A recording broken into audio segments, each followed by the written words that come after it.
May 16, 2009, Austin, Texas. A warm Saturday night just before summer. 21-year-old Emily Sanders finished her shift at St. David's Medical Center, where she worked part-time while studying nursing at the University of Texas. She clocked out, drove to a gas station along I-35, and bought a drink before heading back to her white Honda Civic. Security footage shows her walking across the lot, calm, routine, nothing unusual. But from that moment forward, she was never seen alive again. By the next morning, Emily failed to return home. Friends grew concerned when she missed class, and her mother, Karen Sanders, reported her missing. 2 days later, her car turned up near Lady Bird Lake. The doors were locked. Her purse was gone. But inside, investigators found her textbooks, her scrubs, and her stethoscope. There were no signs of forced entry, no blood. It looked as if she had simply vanished on her way home from work. Police immediately treated the case as suspicious. They questioned Emily's on-again, off-again boyfriend, Jake Miller, who had been heard arguing with her weeks before. His alibi was shaky, but DNA samples and vehicle searches turned up nothing. Without evidence, the case went cold. Weeks turned to months. Tips dried up. Online forums buzzed with theories, but no breakthrough came. Emily's family kept her story alive with vigils, flyers, and television interviews. But Austin moved on. For 14 years, the file sat in storage, marked as a cold case. Then in 2023, everything changed. Advances in genetic genealogy brought Emily's evidence back into focus. A single DNA trace on her clothing sparked a trail that led to an unexpected suspect, someone who had lived just blocks from her home and even joined the search parties in 2009. A man hiding in plain sight for more than a decade. This is the story of Emily Sanders, a young woman who vanished on an ordinary night. A case that went silent for years until science caught up with the truth. A discovery that shook Austin and reopened wounds that had never healed. Stay with us as we retrace Emily's final hour. May 16, 2009, Austin, Texas. A warm spring Saturday, the city alive with music, food, and weekend crowds. For Emily Sanders, it was another long day of balancing work and school. She was 21, a nursing student at the University of Texas, and worked shifts at St. David's Medical Center to cover her expenses.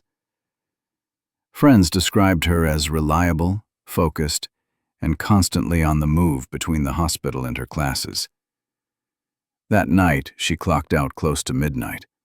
Around 11:45 p.m., Emily stopped at a gas station on I-35. It was one of those brightly lit all-night stops that see a steady flow of traffic at every hour.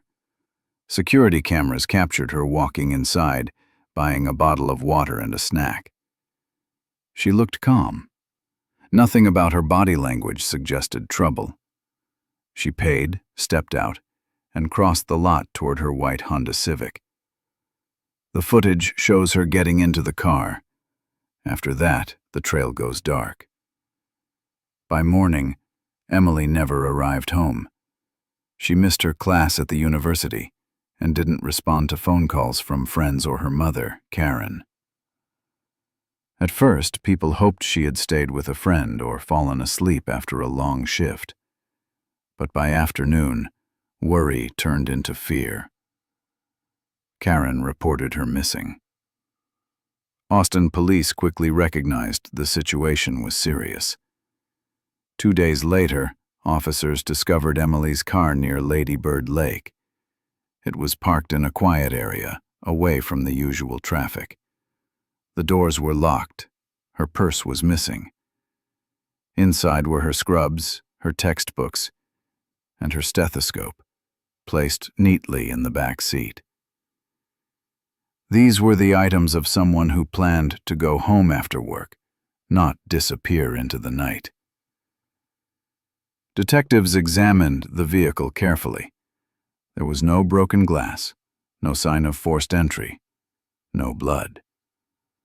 The car gave no indication of what had happened or where Emily had gone. For investigators, it was as if the trail stopped at the gas station and picked up again, only with the silent, abandoned car by the water. The Austin Police Department treated the disappearance as suspicious from the very beginning. Detectives canvassed the gas station. Word of Emily's disappearance spread quickly through Austin. Flyers went up across the city. Local stations ran her photo alongside the headline, "Nursing student missing." Friends and classmates organized search groups, combing trails and greenbelts that cut across the city. At Lady Bird Lake, volunteers walked the shoreline in hopes of finding even the smallest clue. Each day passed without results. The community felt the weight of uncertainty. Austin was not known for violent crime against students, and the thought of someone vanishing in such a public, busy area unsettled people deeply. Conversations in coffee shops and classrooms circled back to the same questions. How could this happen, and why had no one seen anything? By the end of that week, the Sanders family's life was upended. For Karen, the sight of the white Honda Civic parked neatly near the water was unbearable. Police confirmed what she already feared. Emily's disappearance was not voluntary. She had been taken, and time was running against them. The case was only beginning, but already the story of Emily Sanders was marked by silence and confusion. A student leaving work on a Saturday night should have made it home in 15 minutes. Instead, her final known steps ended in a parking lot, with nothing but a locked car left behind. When a young woman vanishes, investigators often look first to the people closest to her. In the case of Emily Sanders, that meant turning their attention to Jake Miller. He was 23 years old in 2009, just a couple of years older than Emily. Their relationship had been rocky. Friends described it as on and off, marked by frequent arguments and long reconciliations that rarely lasted. To those around them, the bond seemed unstable, but also difficult for either one of them to fully break. Neighbors told police they had heard raised voices coming from Emily's apartment only weeks before she disappeared. One neighbor recalled hearing Emily shouting on the balcony and Jake responding in anger. Friends confirmed the couple argued often, sometimes over jealousy, sometimes over schedules, sometimes over money. None of the fights seemed extraordinary. When police first questioned him, Jake said he had nothing to do with Emily's disappearance. He told them that on the night she vanished, he was at a friend's barbecue. According to Jake, he arrived around 9:30 in the evening, stayed past midnight, and then went home. He was calm during the initial interview, answering questions without hesitation. He explained that he and Emily had argued weeks earlier, but insisted they were no longer fighting. He told investigators he hoped she was safe, and that was all he could say. But detectives wanted more than his words. They began interviewing people who had been at the barbecue that night. Some remembered Jake being there. Others weren't so sure. A few said he might have come late and left early, though they couldn't recall exactly when. One guest said she saw him arrive, but admitted she didn't pay close attention to whether he stayed until the end. Another thought he left before midnight. The accounts conflicted, and that raised red flags. The timeline was shaky, and shaky alibis always catch the attention of investigators. Within days, police brought Jake back in for further questioning. They asked about the nature of his relationship with Emily. They pressed him on the arguments. They pointed out that people had seen tension between them, that others believed he still harbored anger. Jake maintained his innocence. He admitted they had fought, but said it was over months earlier. He repeated that he had been at the barbecue, surrounded by friends. He had no reason to harm Emily, he insisted. Police didn't stop there. They obtained a warrant to search Jake's pickup truck. Forensic teams combed through every inch of the vehicle. They examined the seats, the floor mats, and the bed of the truck. They swabbed for traces of blood. They searched for hair, fibers, or any item that could tie Emily to the vehicle in the hours after she vanished. Nothing turned up. The truck was clean. Investigators also took a DNA sample from Jake. They compared it with evidence recovered from Emily's car. At that point, there wasn't much, some trace materials, smudges, and fragments collected during the initial sweep. When the results came back, they offered no link. Jake's DNA was not present.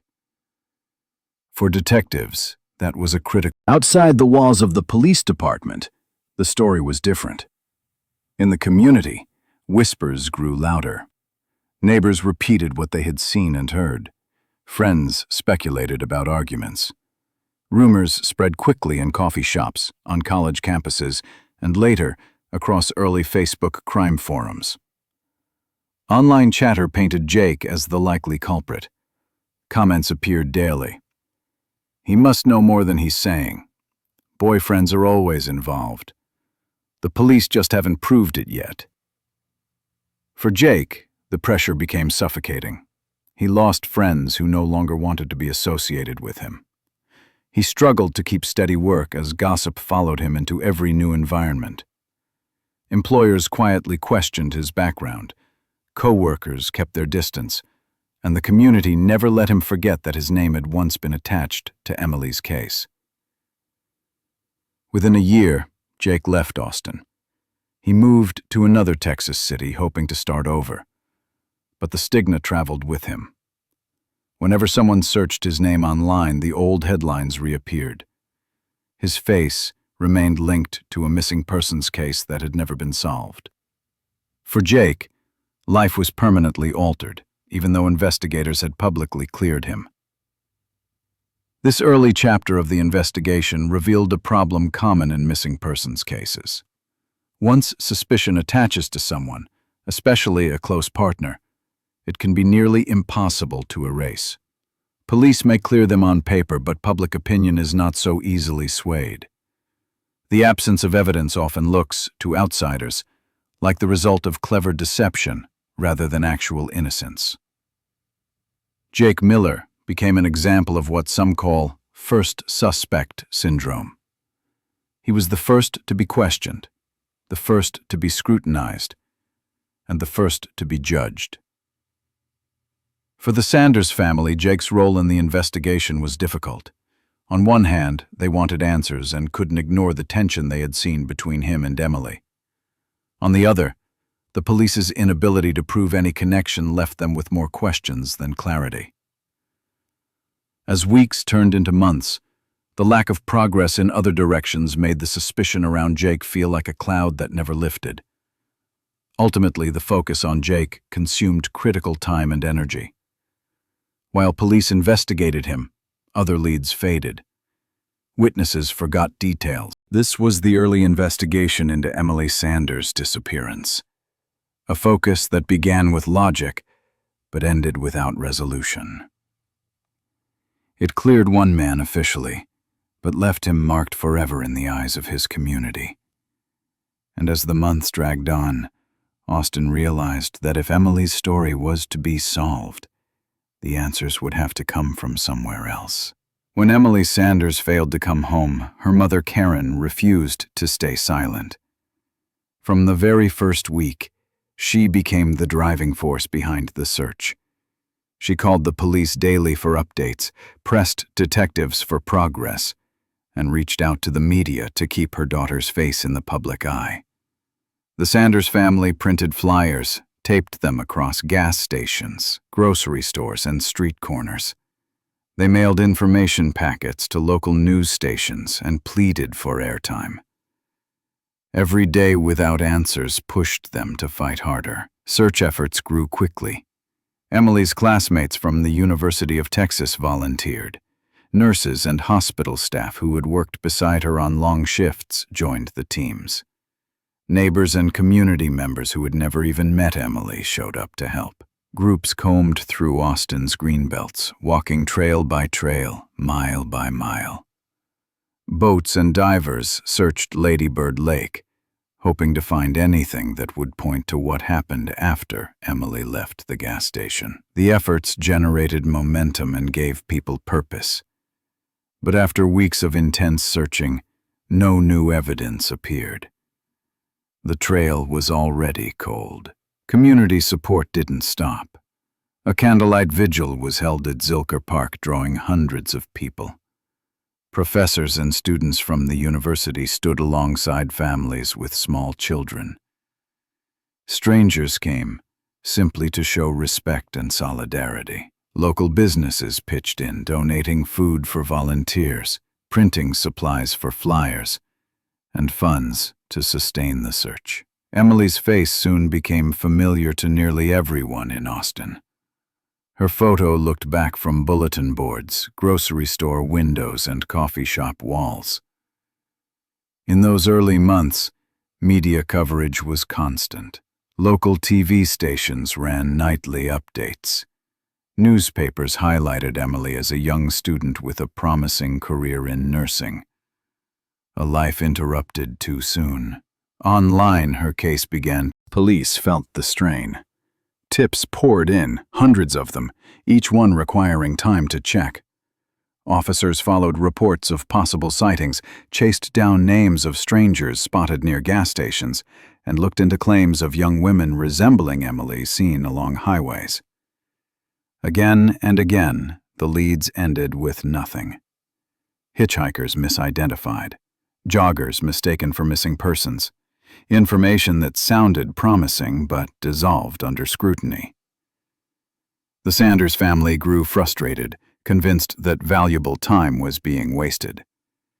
Karen appealed to state officials, urging them to provide more resources. The emotional toll on the family was clear.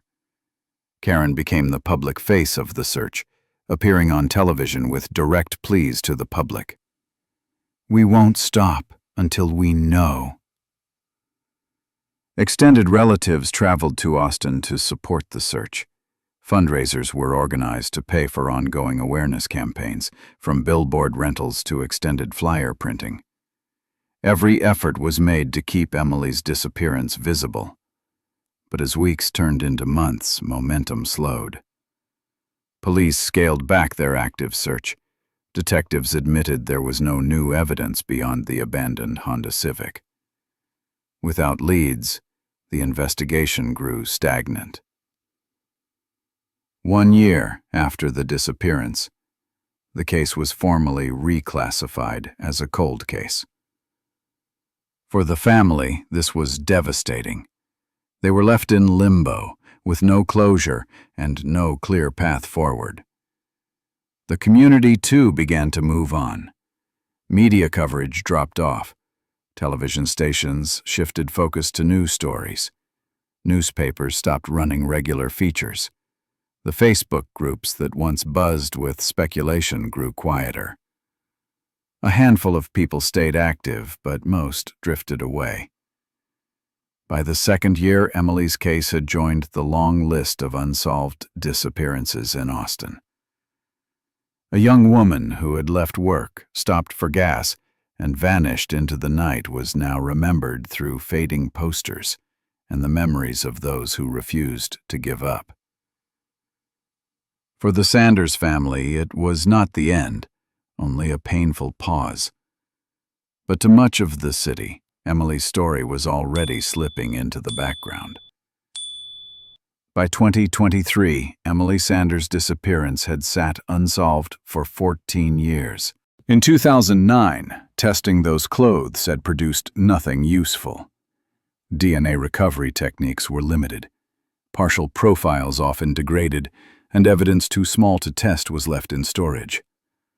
But by 2023, technology had advanced. What was once impossible could now yield results. Forensic specialists began fresh testing on Emily's scrubs.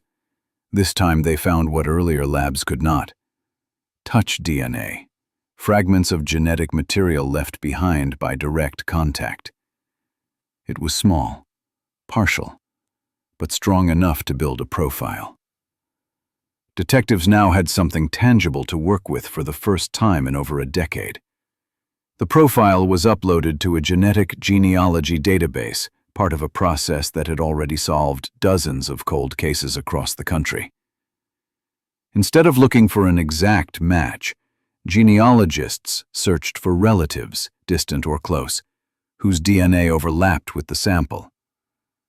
From there, they could build a family tree, connecting branches until one path pointed directly to the suspect. The search took weeks.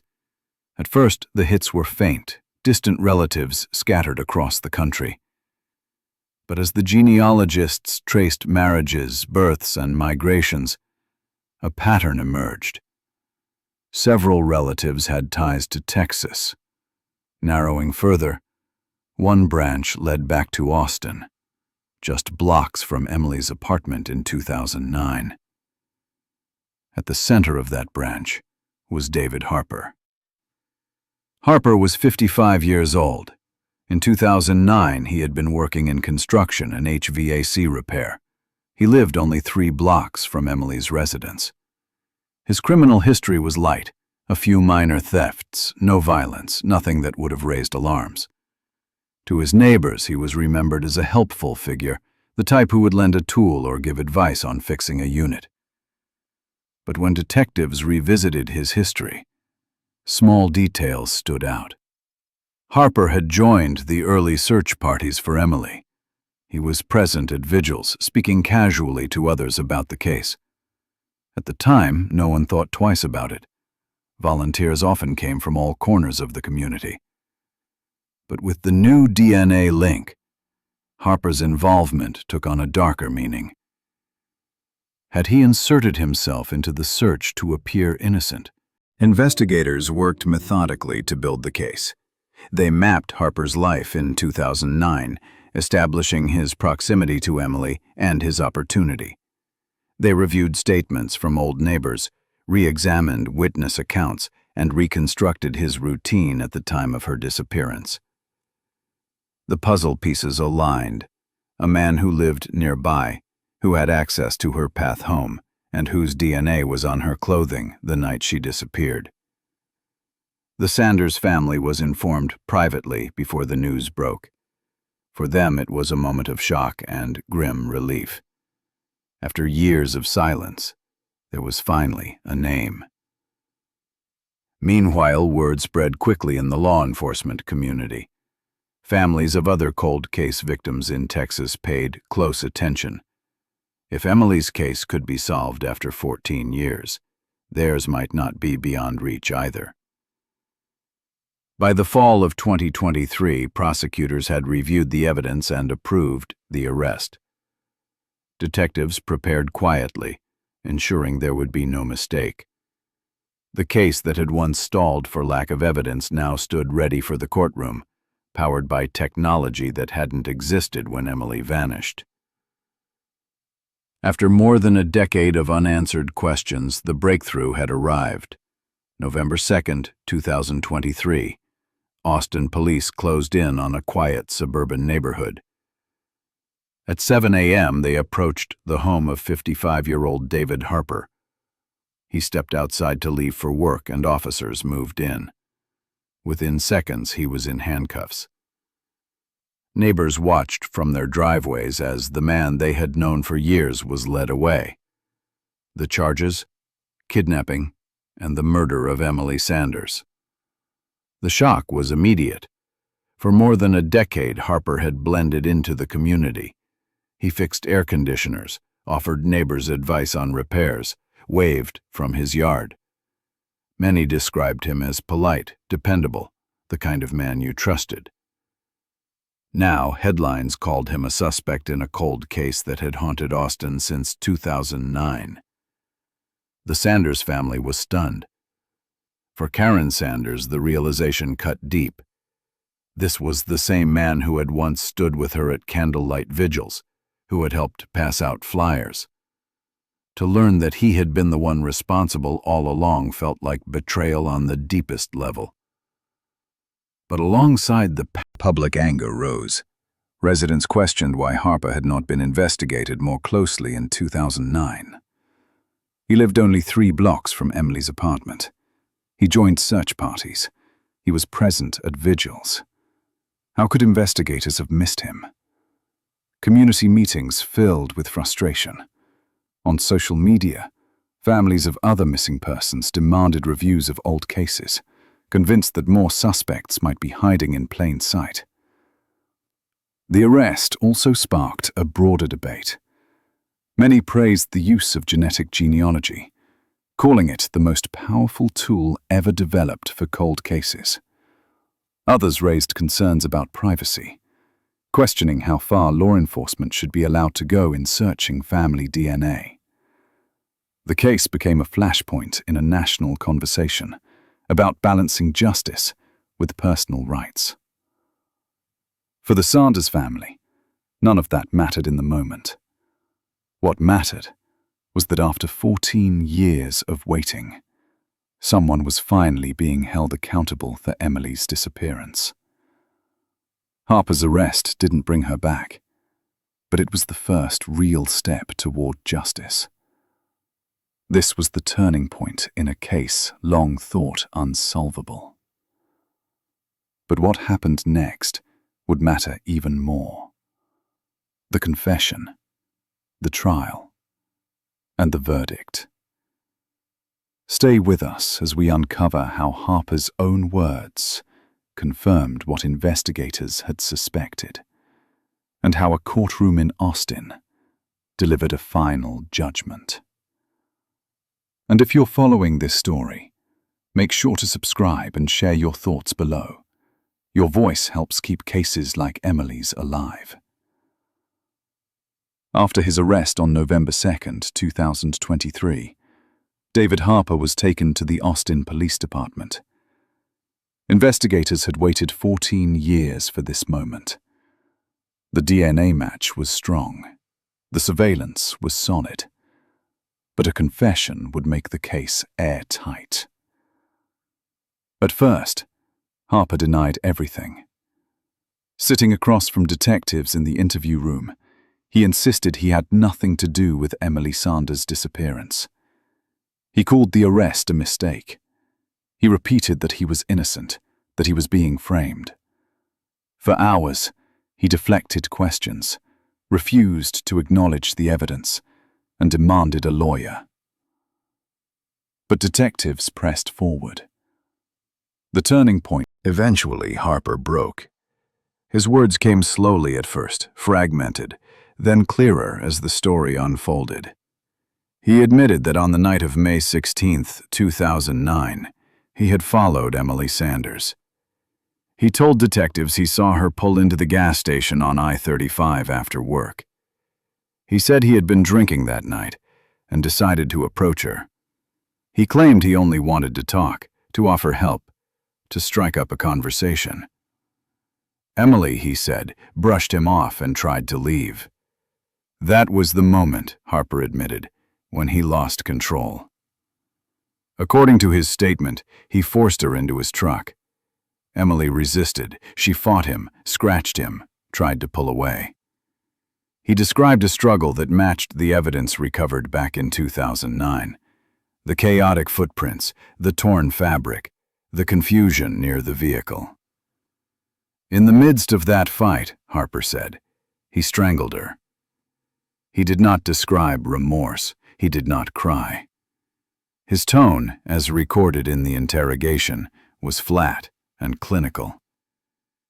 He repeated that he never intended for it to happen, but he also admitted he made no attempt to save her. Once Emily stopped struggling, he drove her body away from the city. Harper told investigators he went to a construction site near Lake Travis, an area he knew from his work. It was late, the site was quiet, and no one was around. He dug a shallow hole near a cluster of equipment and placed Emily's body inside. He covered it with dirt and debris, hoping the location would never be discovered. Then he left. To support his account, Harper described discarding items near the dunes not far from the lake. He admitted he left behind clothing with blood, including a piece of fabric that matched the torn jeans found during the initial investigation. He also explained the soil that had clung to Emily's shoes. Those details, long stored in the evidence files, now lined up with his words. For detectives, the confession brought the case together in ways no forensic test alone could. Throughout the interview, Harper insisted again and again that it had not been planned. He described himself as acting in the heat of the moment. Detectives noted how cold his language sounded, how careful. When detectives informed the Sanders family of the confession, the impact was devastating. Karen Sanders, Emily's mother, nearly collapsed when she heard what had been said. For 14 years, she had lived in uncertainty. Now she knew the truth, but the truth was worse than the silence. The man who had once stood beside her at vigils, the man she had thanked for helping in searches, had been the one who killed her daughter. The betrayal was almost too much to bear. The Sanders family sat through a detailed briefing from police. They listened as detectives explained the timeline of the night, how Harper followed Emily, how he forced her into his truck, how he ended her life, and how he buried her in secret. Every detail reopened wounds. For Karen, the reality of what Emily endured in her final moments was unbearable. But she also knew the confession meant the case was finally heading to trial. Outside the family, the revelation stunned Austin. News of Harper's confession spread within hours. Television anchors reported on his words. Newspapers ran front-page stories describing the interrogation. Social media erupted with outrage. People replayed the footage of Harper being led from his home in handcuffs and connected it with the new details of his crime. The idea that he had volunteered in the search and joined vigils only deepened the anger. For investigators, the confession was more than just closure. It was the final piece of the puzzle. The DNA had placed Harper at the scene.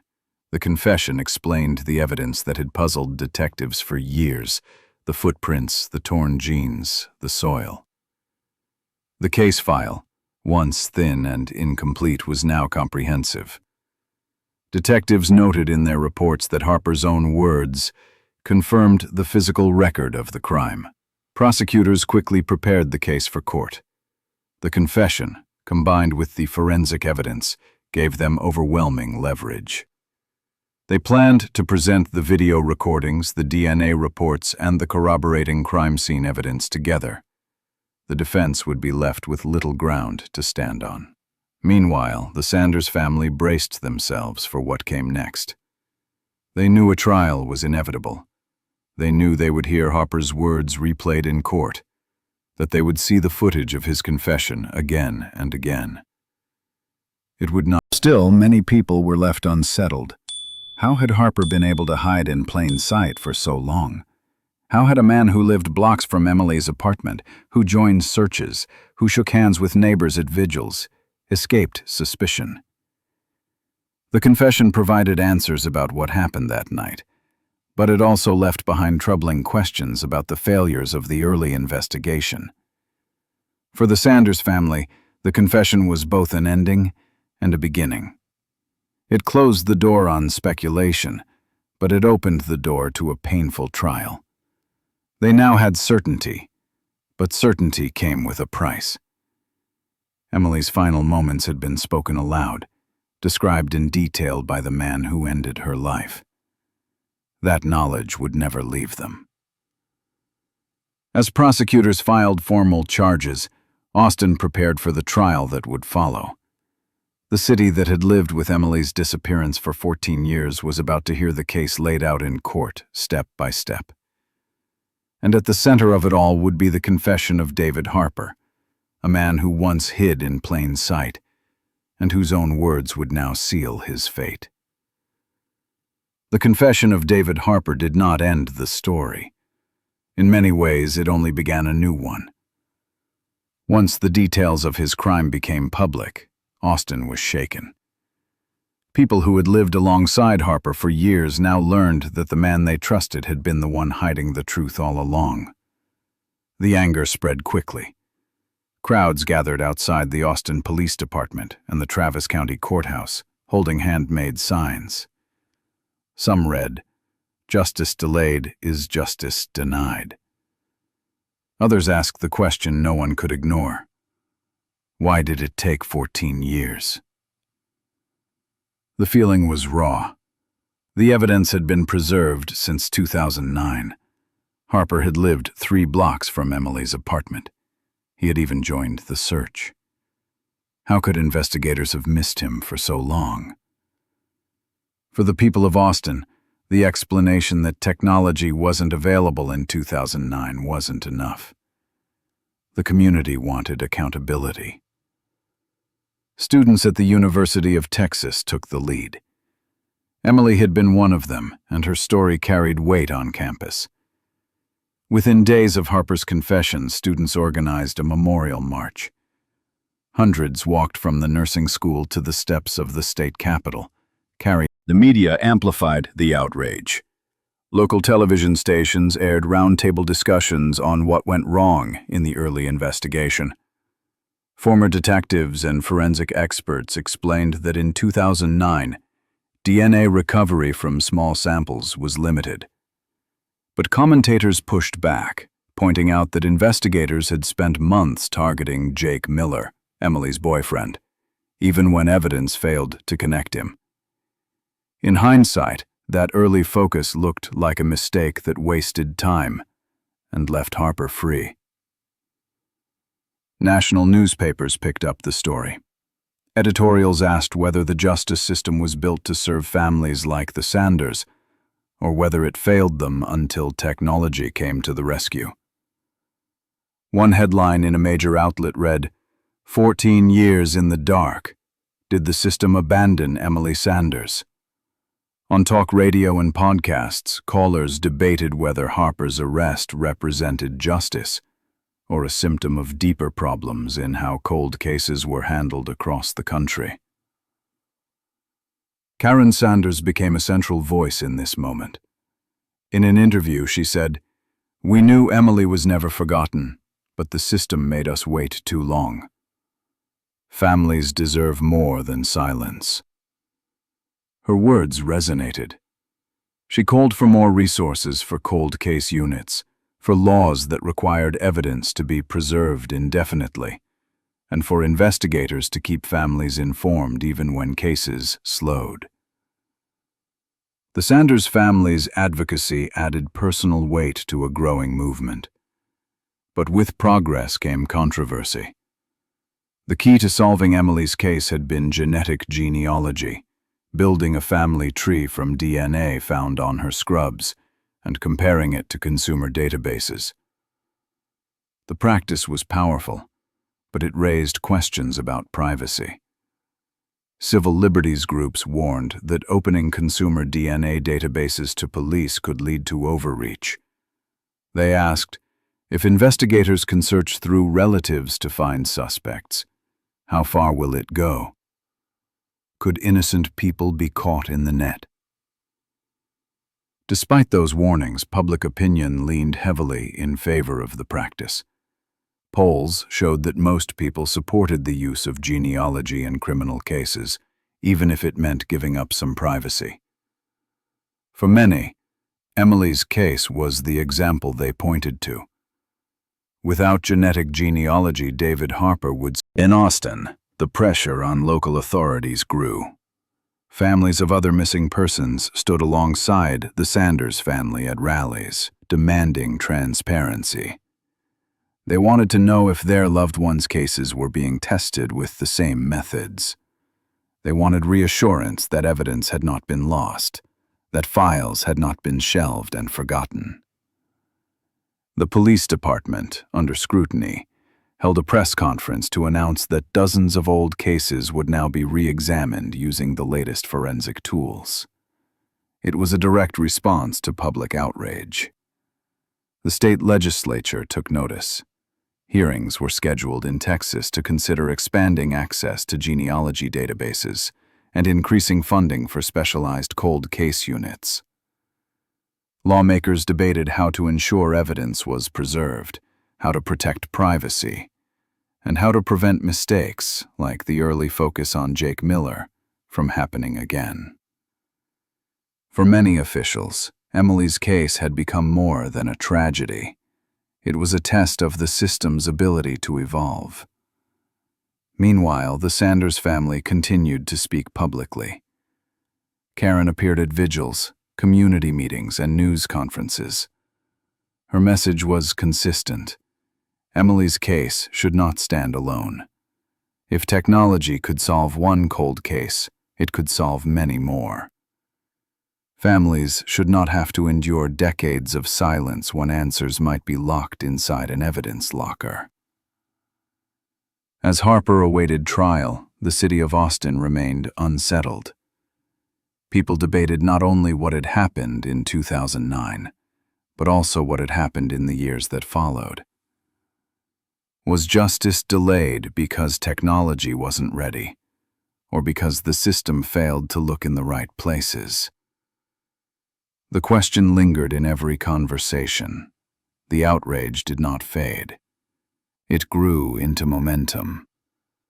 Students, activists, families, and lawmakers all carried the same demand. Never again. Never again should a young woman disappear, evidence preserved, but justice postponed for more than a decade. Never again should families be left to grieve without answers. By early 2024, Emily's case had become more than a local tragedy. It was a catalyst. It had forced Austin, and Texas as a whole, to confront the flaws in how cold cases. The story of Emily Sanders did not end with the verdict. Her case left behind a lasting impact that stretched far beyond one family, one neighborhood, or even the city of Austin. For the community, the shock of her disappearance and the long silence that followed created scars that never fully healed. Even after Harper's conviction, Lady Bird Lake remained a place of memory. Locals began leaving flowers and candles along the trail where her car had been discovered. Joggers paused at the bench overlooking the water. Families told their children why her name was written there. It became not just a crime scene from the past, but a memorial that reminded Austin of the cost of waiting too long for answers. The city itself recognized the significance. Officials marked Emily's case as a turning point in how Austin thought about safety and justice. Her story was cited in community meetings, in council sessions, and in law enforcement trainings. It stood as a reminder that behind every cold case file was a real family waiting for closure. For the Sanders family, the loss could never be undone. But they refused to let the story close only with grief. Karen Sanders, Emily's mother, stepped forward as a voice for other families living in the shadow of unsolved disappearances. She began speaking publicly at vigils, town halls, and eventually state hearings. "We knew Emily would never be forgotten," she told reporters. "But the system made us wait too long." Her words carried the authority of someone who had lived through 14 years of silence and finally seen justice arrive. The family also created the Emily Sanders Nursing Scholarship at the University of Texas. Every year, Nursing students received support in Emily's name. The scholarship was not about dwelling on tragedy, but about giving others the future Emily had been working toward. One professor who taught alongside Emily at the hospital said, "She was always the first to stay late to make sure her patients were okay. That's how I'll remember her." Through the scholarship, that legacy continued. The impact of the case extended into classrooms and courtrooms. Law schools and criminology programs began to use Emily's case as a study in how genetic genealogy could change investigations. Forensic experts pointed to it as a model.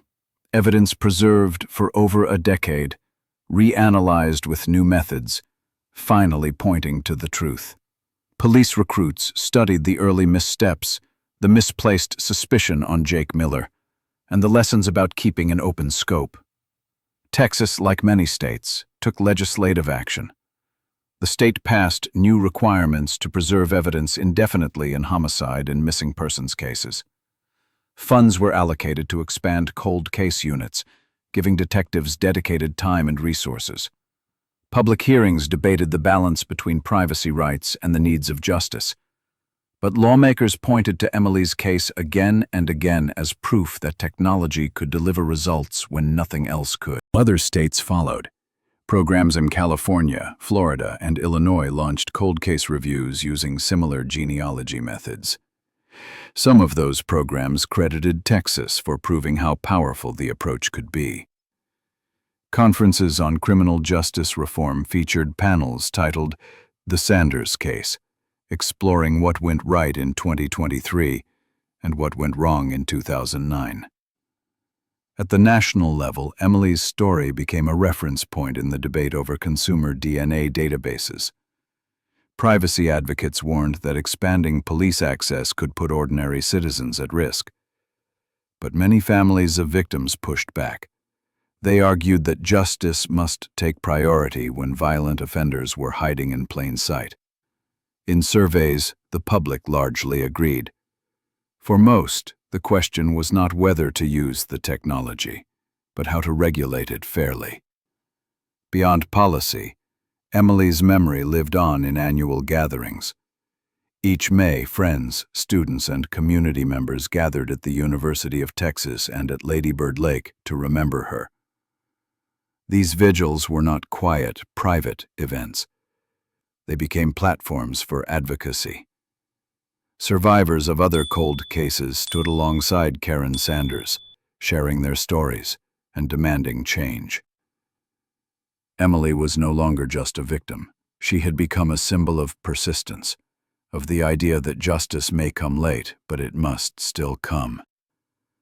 For many, her case showed that hope was possible, even after years of silence. One former classmate who attended a vigil said simply, "We thought the case was gone." But it wasn't, and because of her, maybe others won't be forgotten either. The legacy of Emily Sanders was layered. For her family, it was the memory of a daughter and sister whose dreams were cut short. For her city, it was a lesson in accountability. For the justice system, it was proof that technology, when paired with persistence, could break through walls of silence. And for the wider world, it was a reminder that every case file represents a real life, and every piece of preserved evidence carries the potential to tell the truth one day. As time passed, Austin learned to heal. The case no longer dominated headlines, but the lessons stayed.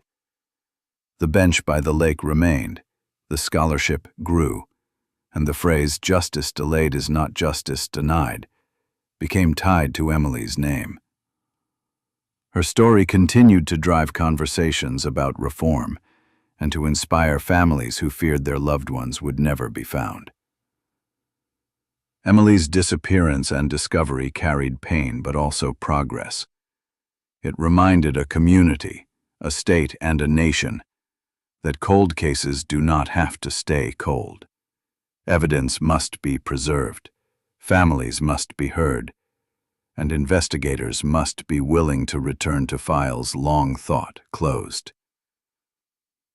In the end, Emily Sanders left more than a tragedy. She left a legacy of hope, of reform, and of persistence.